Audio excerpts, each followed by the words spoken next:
In today's video, I'm going to teach you how to name a version in Google Docs, Sheets, or Slides.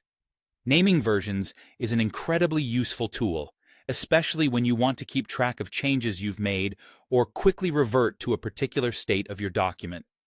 Let's dive right in and walk through this process together. First off, you'll want to ensure that your document is open. Whether you're working in Google Docs, Sheets, or Slides, the steps are the same. Once you have your document open, look towards the top left of your screen. Here, you'll find the File tab. Click on it to reveal a drop-down menu.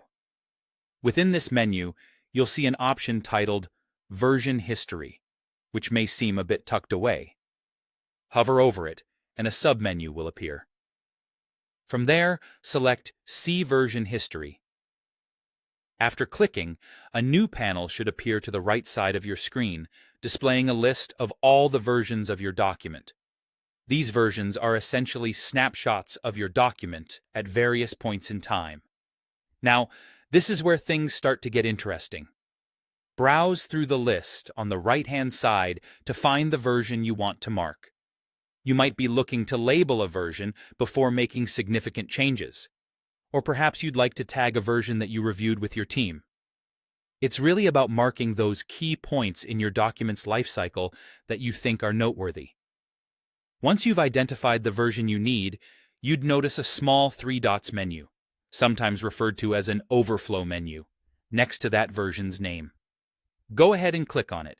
Then choose Name this version from the options provided. This step is your opportunity to give the version a clear, descriptive name.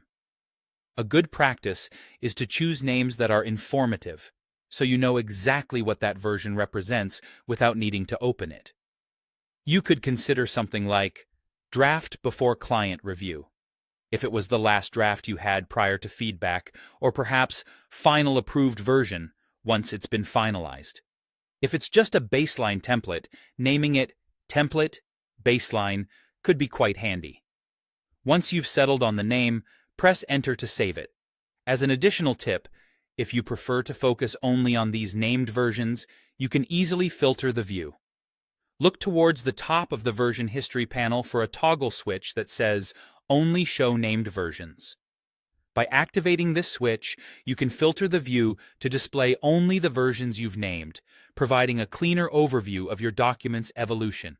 And that's about it. Naming versions is a simple yet powerful feature that keeps your document history organized and accessible.